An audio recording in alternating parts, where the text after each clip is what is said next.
সেটা হচ্ছে আমি আমার হাজব্যান্ডের সন্ধান চাই, আর সেই ব্যাপারে আমি আপনাদের সার্বিক সহযোগিতা কামনা করছি। নামাজের কোনো অর্থের ঠিক আছে না, আমার কোনো কিছু ঠিক আছে, আমি এই জীবনটা চাচ্ছি না এরকম। কাবা ঘরের গেলাফ ধরে কানলেও আপনি আমাকে যে মিথ্যা অপবাদটা দিয়েছেন এটা মাফ হবে না যতক্ষণ না আমি মাফ করছি। কথা কি বুঝতে পারছেন? বলেছে যেটুকুন উনি লাইভে বলেছে এটা 100 ভাগের ভিতরে 10 ভাগ, আরো 90 ভাগ। মাশাআল্লাহ, যিনি এখানে বসে বসে বক্তব্য দিচ্ছেন, আপনার স্ত্রী পরকীয়া করছে, খবর নিয়ে দেখলাম উনি নিজেই, যখন শুনি যে সে নিজেই পরকীয়া আসক্ত। আসসালামু আলাইকুম দর্শক, আপনারা সকলে ইতিমধ্যে জানেন যে আবু তোহা মোহাম্মদ আদনান এবং তার স্ত্রী সাবিকুন নাহার সারাকে নিয়ে কয়েকদিন ধরেই কঠিন বিতর্ক চলছে। দর্শক, এবার আবু তোহা মোহাম্মদ আদনানের শাশুড়ি সাবিকুন নাহার সারার মায়ের একটি কল রেকর্ড ফাঁস হয়েছে। এই কল রেকর্ডটি ফাঁস হওয়ার পর থেকেই সারা দেশে চলছে সমালোচনার ঝড়। হ্যাঁ দর্শক, এই কল রেকর্ড নিয়ে আলেমেরাও একের পর এক মুখ খুলছে। দর্শক, বিস্তারিত থাকছে পুরো ভিডিও জুড়ে, পুরো ভিডিওটি দেখলেই সবকিছু বুঝতে পারবেন ইনশাআল্লাহ। তো দর্শক, চলুন বিস্তারিত দেখে আসি। মাশাআল্লাহ, যিনি এখানে বসে বক্তব্য দিচ্ছেন, আপনার স্ত্রী পরকীয়া করছে, খবর নিয়ে দেখলাম উনি নিজেই, যখন শুনি যে সে নিজেই পরকীয়া আসক্ত, স্ত্রী যখন আসল কথা বলে দিল, এখন সেই স্ত্রীকে ছেড়ে দেওয়ার জন্য সিদ্ধান্ত নিয়েছে। যদি স্ত্রী এই অপবাদগুলো গোপন রাখতেন, হয়তো বা স্ত্রীকে আই লাভ ইউ বলতো। স্ত্রী যেহেতু গোপন রহস্য ফাঁস করে দিয়েছেন, এখন স্ত্রীকে বলে আই হেট ইউ। তার মানে বোঝা গেল আমরা আবারও ধোয়া ভাঙ্গে বলতে পারি, ভালো হয়ে যাবে মাসুদ। এমন কথা বলিও না যেটা তুমি করো না, যা করো তা বলো। কথা বলেন ঠিক কি না বলেন? নামাজের কথা বলে নামাজ পড়ে না, রোজার কথা বলে রোজা রাখেন। আল্লাহ এটা নিষেধ করেছেন। তুমি আগে কাউকে অ্যাডভাইস করার আগে নিজে তুমি এটা পালন করো। কথা বলেন ঠিক না বেঠে? আমি রাগ করে বলছি না, আমি কষ্ট থেকে বলছি। একটা দাম্পত্য জীবন ভেঙে যাচ্ছে, আমি মায়ায় পড়ে গেছি। কথাটা বলা আমি দায়িত্ব বলে মনে করছি। জনাব আবু তোহা আদনান, তার স্ত্রী বলেছে যেটুকুন উনি লাইভে বলেছে এটা 100 ভাগের ভিতরে 10 ভাগ, আরো 90 ভাগ প্রকাশ করে নাই কি পরিমাণ নির্যাতন করা হয়েছে। ওনার স্ত্রী ওনার স্টেটমেন্টে যে বিষয়গুলো তুলে ধরেছে ফেসবুক যোগাযোগ মাধ্যমে, তার শাশুড়ির একটা বক্তব্যে তার শাশুড়ি বলেছে যে সে নামাজের ক্ষেত্রে একেবারে বেখবর। সে 4 ওয়াক্ত নামাজ একসাথে পড়ে, কোনদিন তাহাজ্জুদ পড়ে, তাহাজ্জুদের সাথে সব নামাজ পড়ে, সারাদিন ঘুমায়, সারাদিন গরুর মতো ঘুমায়, সারা রাত্রি মোবাইল নিয়ে বসে থাকে, আমার মেয়েটাকেও বসায় রাখে। আমি অবাক হই যে আমার মেয়ের মাথাটা নষ্ট করে দিছে হুজুর। আমার মেয়ের অনেক মাথা ছিল, অনেক জ্ঞান ছিল, অনেক কিছু করতে পারতো। যেমন মাথায় আঘাত করছে, এমন অন্তরে আঘাত করছে, এমন বিয়ে বলে আঘাত করছে, ভালোবাসি বলে আঘাত করছে। চতুর্দিকের আঘাতে আমার মেয়ের অনেক মাথা নষ্ট হয়ে গেছে। অনেক নারী লিপ্সু, তার চোখের হেফাজত নাই। সে অনেক, আমি বইলে শেষ করতে পারবো না। কিন্তু সে অহংকারী, যে নিজের দোষ নিজে জানে যে এটা আমি দোষ করছি, এটা আমি অন্যায় করছি, কিংবা এটা আমার গুনাহ হয়েছে, সে তওবা করে ফিরে আসে। কিন্তু সে যা করে সে মনে করে এটাই ঠিক। সারা রাত্রি মোবাইল নিয়ে বসে থাকবো, আর আমার মেয়ের সাথে ঘেউ করবো, অমুকরে ভালোবাসি, তমুকরে ভালোবাসি, তুমি একটু আমাকে বিয়ে করায় দাও, তুমি আমাকে একটু বিয়ে করায় দাও। আমি আসলে দীর্ঘদিন যাবৎ পারিবারিক ভাবে সাফার করে আসছি। তাকে নিয়ে আমি অনেকবার বসার চেষ্টা করেছি, সমাধানের জন্য কথা বলতে চেয়েছি। সে কথা বলারও সে সুযোগটুকু দিত না। সে প্রচন্ড রকম অহংকারী, স্বেচ্ছাচারী, স্বাধীনচেতা মানুষ। এবং প্লাস আমি যে দেখি সে তার নানান ফাউন্ডেশনের কার্যক্রমের নামে সে তাকে যে মানুষ ফিনান্সিয়ালি হেল্প করে, এই টাকাটা দিয়েও বা এই হেল্পের জায়গাটা থেকেও সে তার লিপ্সা চরিতার্থ করার জন্য অনেক অ্যাডভান্টেজেস গুলো নিয়ে থাকে, অনেক সুযোগ সুবিধা ব্যবহার করে থাকে নারীদেরকে মন গলানোর ক্ষেত্রে।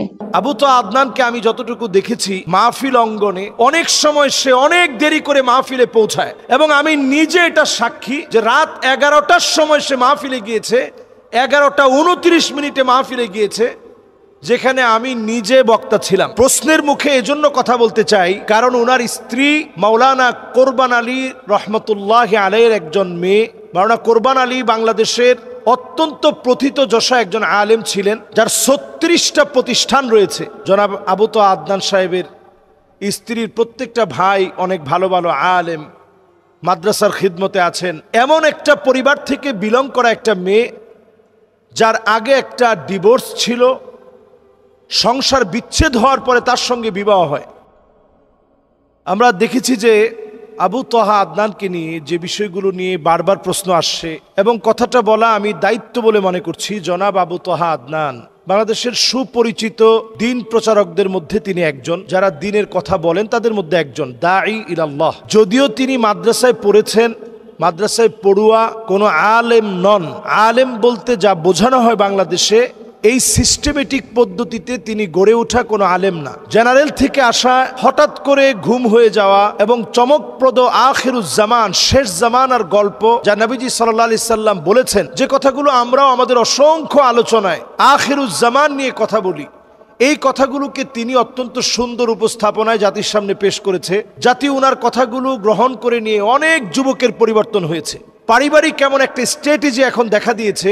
ওনার স্ত্রী ওনার স্টেটমেন্টে যে বিষয়গুলো তুলে ধরেছে ফেসবুক যোগাযোগ মাধ্যমে, আমি আজকে এই বিষয়টা নিয়ে প্রশ্নের মুখে এজন্য কথা বলতে চাই, কারণ ওনার স্ত্রী মাওলানা কোরবান আলী রহমতুল্লাহ আলাইহির একজন মেয়ে। মাওলানা কোরবান আলী বাংলাদেশের অত্যন্ত প্রথিতযশা একজন আলেম ছিলেন, যার 36টা প্রতিষ্ঠান রয়েছে। এবং আমি কাপাসিয়াতে ওনাদের বাড়ির মাহফিলে 5 বার আমি গিয়েছি।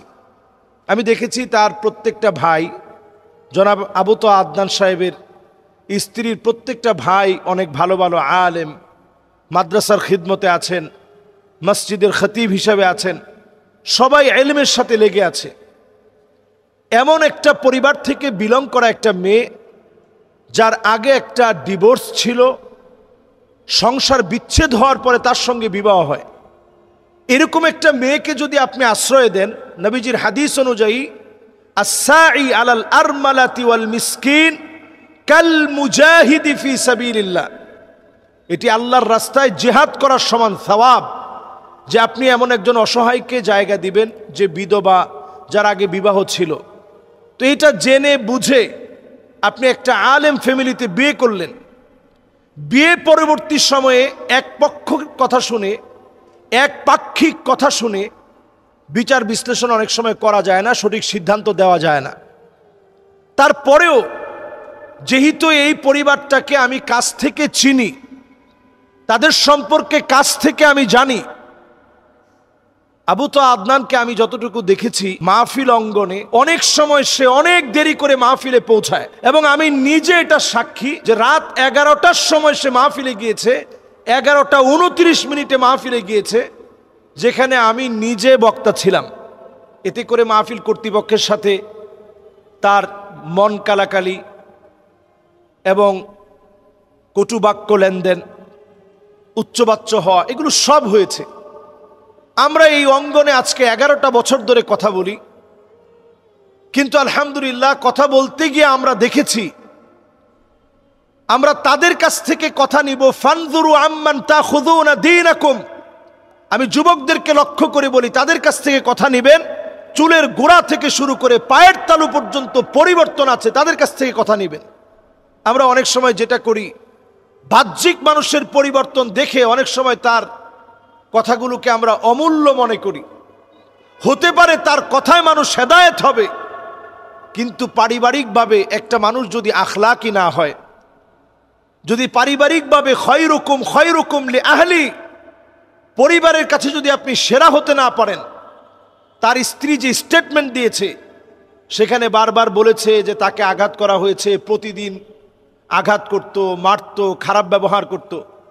তার স্ত্রীর ক্ষেত্রে আমি এতটুকুন বলবো যে তিনি এসে যেভাবে লাইভে কথা বলেছেন, প্রথমে যেভাবে লাইভে এসে বলেছেন, হয় তাকে আমার কাছে ফিরিয়ে দেন, না হলে আমাকে তার কাছে নিয়ে যান। এই বিষয়টাই বাংলাদেশের জন্য একটা আশ্চর্যজনক বিষয় ছিল। এমন কথা স্বাভাবিকভাবে কোনো আলেমের স্ত্রী এতটা সাহস নিয়ে বলতে পারে নাই। তো আমি নিজের চোখে দেখেছি আবু তহা আদনান সাহেব এই স্ত্রীর প্রশংসা অনেক মাহফিলে করছেন, যেটা খোলামেলা এরকম প্রশংসা সচরাচর আলেমরা করতে এটা গায়রত মনে করে, আত্মমর্যাদায় লাগে, এরকম মনে করে নিজের স্ত্রীর কথা, ঘরের কথা তেমন আলোচনায় আনে না। কিন্তু আবু তহা আদনান সাহেব তিনি বলছেন, আল্লাহ আমার স্ত্রীকে হায়াত দারাজ করুক। সে যে এভাবে বলছে যে সে আমার মতো একেবারে সাধারণ, আমি যেভাবে সাধারণ আমার স্বামীও সাধারণ, এই শক্ত কথাগুলোর কারণে বাংলাদেশের ভিতরে ফেস দ্য পিপলকে ঘিরে এই লাইভের পরে একটা আলোড়ন সৃষ্টি হয়েছিল এবং তাকে গুম করার পরেও ছেড়ে দিতে বাধ্য হয়েছে। তো এখানে কিন্তু এই নারীর অনেক অবদান ছিল। 5টা বছর যে নারী সহ্য করে ডিভোর্সের পরে স্বাভাবিক যে নারীরা বাংলাদেশে ঘর সংসার আবার নতুন করে সাজায়, তারা চেষ্টা করে যে সবর করতে হবে, তারপরেও যেন এই সংসারটা ভেঙে না যায়। সব সবর করার পরেও মুফতি আব্দুল মালিক হাফিজাহুল্লাহ তিনি পর্যন্ত বলছেন যে ঠিক আছে, তোমরা অন্তত কাদা ছোড়াছুড়িটা বন্ধ রাখো। তো আমরা এখন যেটা দেখছি ফেসবুকে প্রতিনিয়ত হয়তো কখনো নারীকে গালিগালাজ করা হচ্ছে, কখনো আবু তহা আদনানের বিভিন্ন বিষয় নিয়ে কথা বলা হচ্ছে। পরিষ্কার এক্ষেত্রে একটা কথা বলবো, জেনারেল শিক্ষিত কোনো ব্যক্তির কোনো কর্মকাণ্ডের কারণে পুরো আলেম সমাজকে আপনারা প্রশ্নবিদ্ধ করবেন না, অথবা একজন আবু তহা আদনানের জন্য পুরো আলেম সমাজকে আপনারা প্রশ্নবিদ্ধ করবেন না। একটা ব্যক্তির ত্রুটি থাকতে পারে, দোষ থাকতে পারে। আমি বলবো যে খুবই গুরুত্বপূর্ণভাবে ইনভেস্টিগেশন হচ্ছে, কারণ এটা আলেমদের বিষয়। এটা অল্প হলেও খুঁচিয়ে খুঁচিয়ে বের করা হবে। ইনভেস্টিগেশন হচ্ছে, ইনভেস্টিগেশনে অনেক কিছু হয়তো আপনাদের চোখের সামনে চলে আসবে যেটা আপনারা বিশ্বাস করতে পারবেন না। যেমন তার শাশুড়ির একটা বক্তব্যে তার শাশুড়ি বলেছে যে সে নামাজের ক্ষেত্রে একেবারে বেখবর। এখন আল্লাহু আলাম, আল্লাহ ভালো জানেন যে কথা সত্যতা কতটুকু। তার স্ত্রী বলেছে যেটুকুন উনি লাইভে বলেছে এটা 100 ভাগের ভিতরে 10 ভাগ, আরো 90 ভাগ প্রকাশ করে নাই কি পরিমাণ নির্যাতন করা হয়েছে। তো এটা তো একটা আলেমের চরিত্র হতে পারে না। এবং স্ত্রীর ক্ষেত্রে আমি যেটা বলবো যে তার যে একটা আগের সংসার ছিল, সেই সংসারে তার যে একটা হক, সেখানে একটা ইনসাফ প্রতিষ্ঠা করা, আদালত প্রতিষ্ঠা করা, এটার ক্ষেত্রে যে ব্যত্যয় ঘটানো হয়েছে, তার চোখের পানি কিন্তু এই সংসারটা নষ্ট হওয়ার জন্য অন্যতম দায়ী। এরপরে এই বোনের পক্ষে যদি আপনি না বলেন, যাকে প্রতিনিয়ত মারা হয়েছে, যা রাসূলুল্লাহ সাল্লাল্লাহু আলাইহি সাল্লামের সিরাতের সম্পূর্ণ পরিপন্থী, আখলাকের সম্পূর্ণ পরিপন্থী, আখলাকের সম্পূর্ণ বিরোধী, এই বিষয়ে তো আমাদের সমাজকে সচেতন করা দরকার। যদি আজকে এই বিষয়ে আমি কথা না বলি, আপনি কথা না বলেন, অনেকে মনে করবেন যে একজন আলেম, তার ব্যাপারে কথা যদি বলি তাহলে আলেম সমাজের উপরে কথা আসবে। নতুন একটা ট্রেন্ডিং শুরু হয়েছে, একাধিক বিবাহ, একাধিক বিবাহ। আপনি একটু তাকায় দেখেন, যারা এই একাধিক বিবাহের প্রবর্তক হিসাবে বাংলাদেশে নতুন করে নিজেদেরকে অ্যাপ্রিশিয়েট করছে, নিজেদেরকে বাংলাদেশে প্রমোট করছে এবং প্রবর্তক বলে তারা মনে করছে, তাদের পারিবারিক অবস্থাটা এমন, তাদের অনেকেরই ঘরে কোনো সুখ নাই। আজকের এই কথাটা আমি এই জন্য এখানে বলছি, কারণ অসংখ্য মিডিয়ায় এখন শুধু এই প্রশ্ন আসছে যে এই ব্যাপারে আলেমরা কথা বলছে না কেন, আলেমদের এক্ষেত্রে করণীয় কি, আলেমদের চারিত্রিক এরকম সমস্যা যদি জাতির সামনে উঠে আসে, জাতি কার কাছ থেকে কথা নিবে? এজন্য পরিষ্কার কথা, ফানজুরু আম্মান তাখুযুনা দীনাকুম, আগে আপনি লক্ষ্য করবেন ওই লোকটার দিকে চুলের গোড়া থেকে পায়ের তালু পর্যন্ত সুন্নতের অনুকরণ আছে কিনা। শুধু মাইকের সামনে সুন্দর আখলাক, এটা কিন্তু আখলাকের বহির্প্রকাশ না। নবীজি সাল্লাল্লাহু আলাইহি সাল্লাম বিখ্যাত সেই হাদিসের দিকে যদি আমরা রসুলের তাকাই, আসাফারতা মাহু, তুমি কি তার সাথে সফর করেছো? আতাআমালতা মাহু, তুমি কি তার সাথে লেনদেন করেছো? যদি সফর আর লেনদেন না করেন, আপনি কেমনে বুঝবেন লোকটা ভালো মানুষ? আমি যতটুকুন দেখেছি, একেবারে কাছ থেকে, যেই তো ময়দানে কাজ করা হয়েছে, যতটুকুন আমি দেখেছি, প্রায় সময় কামাল উদ্দিন জাফরি হাফিজাহুল্লাহ উনি মাহফিলে ছিল, গভীর রাত করে মাহফিলে গিয়েছে। আমি নিজে মাহফিলে ছিলাম, 3 জায়গায় তার সাথে মাহফিল নিয়েছি, তাকে পাইনি। গভীর রাতে মাহফিলে গিয়েছে, কারণ পুরো টাকা না দিলে সে মাহফিলে যাবে না। অসংখ্য মাহফিলে এই জাতীয় ঘটনা ঘটেছে। এগুলো আলেমদের জন্য অত্যন্ত অসুন্দর, আলেমদের জন্য অসম্মানজনক এবং এগুলো দৃষ্টিকটুর। মানুষের কাছে এগুলো প্রকাশিত হলে অসম্মানজনক হবে।